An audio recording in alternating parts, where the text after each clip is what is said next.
Hey, how's everyone doing? This is Oz with Oz Mechanics, and on today's video I have this 2000 Volkswagen Jetta right behind me. So the issue with this Volkswagen Jetta is that it has a no start condition. So customer would state that she'll be driving and out of nowhere it'll just shut off. So how about in today's video we try to figure this out and try to fix up this Jetta.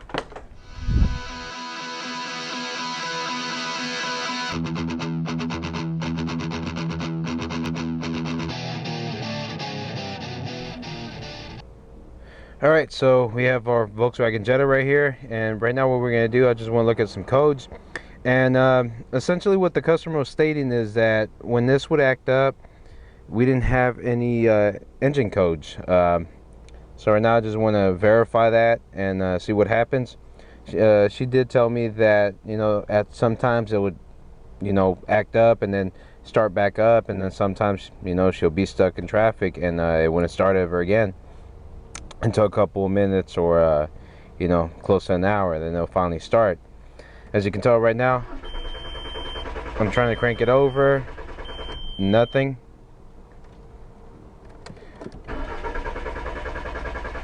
We're not getting anything. Let's see what we have for our codes. Alright, and I was trying to look at my RPM and I noticed that we didn't have an RPM there, so wants to push me into kind of crank sensor related. See if we can talk to it. Okay, cool. Ignition distributor engine speed input, no signal. And let's look at our data stream right here. And like I said, this customer did take it to someone. They did replace the fuel pump on this as well. Okay, let's see our RPM right here. And as you can see, I'm cranking the engine over. You can hear it, and no RPM signal. Alright, so this might look like a crank sensor. So how about we go look at this crank sensor and we hook up our scope and see if we get a signal coming out of it. Alright, so right here we have our ignition coil, and just right here we're gonna see that's gonna be our connector for our crank sensor. And you're probably looking at this and you're thinking, oh, it's a 3-wire sensor, it's gonna be a Hall sensor. It actually is not a Hall sensor. So this is gonna be producing the AC sine wave, and so we're gonna have 2 wires which are gonna be the crank positive, crank negative, and then the bottom one, and there's going to be the black wire, that's going to be our shielded ground. So what we need to do right now, we're going to hook up our oscilloscope and we're going to test this out, and we want to see a little wave pattern, an AC sine wave. So right now what we're going to do, that's what I'm going to do, is hook this up. So one of them is going to go to our positive, and then the next one is going to go to the negative. And now let's look at our scope and let's see what we can find. Let's see if we can get a good signal. I'm going to try to see if we can move this scope inside, because right now it is glaring pretty bad. Alright, so I've actually moved the scan tool a little bit lower. It's because the glare is really bad. But I do have my connector still connected to the crank sensor. And like I said, right now what we want to see is we want to see an AC wave signal. So what we're going to do, because this is going to be kind of quick, I'm going to change up. Let's do it to at least 500 milliseconds, so I can see if anything happens, because I got to go run inside, crank it over, and then see if we have any movement. If we don't have any movement, we'll go ahead, change out the crank sensor, and go from there. So let me go inside.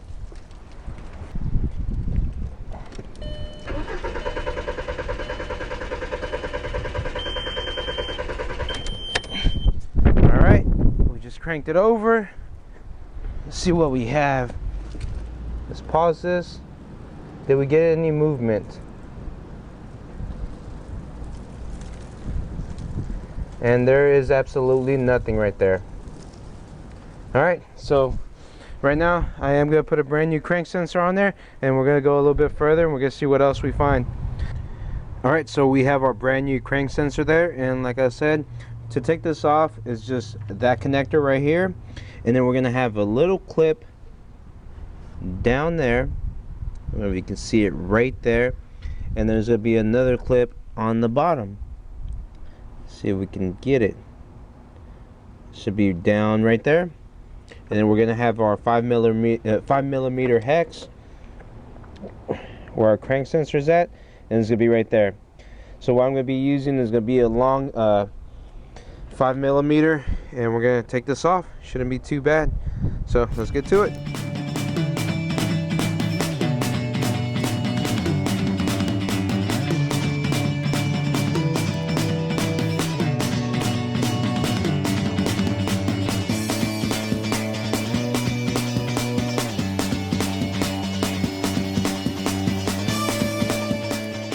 Alright, cool. So I got the sensor out, and as you can see, dirty little thing.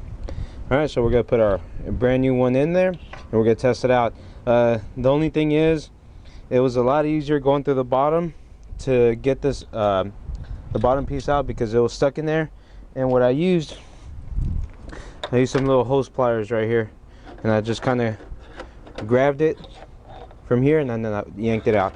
Alright, I'm not going to show this process of putting it in. We're going to get to actually testing this out once I put this in.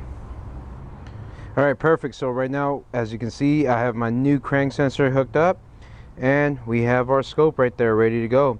So how about we crank this over and we try to see if we have a AC signal now. Alright, it's getting kind of dark outside. We hooked up our crank sensor, we got our scope hooked up. Now let's give this a shot. Let's see what we get, okay? Alright, so let's go inside. I'm gonna crank this over.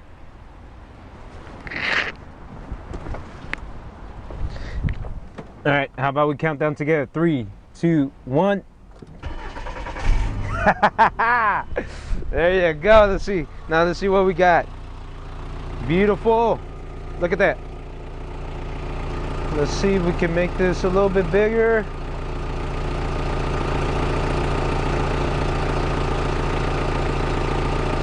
Look at that beautiful thing right there.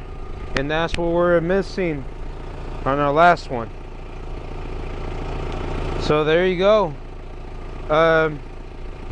After this, I'm going to keep it running for a little bit. I'm going to make sure that we don't have any other issues.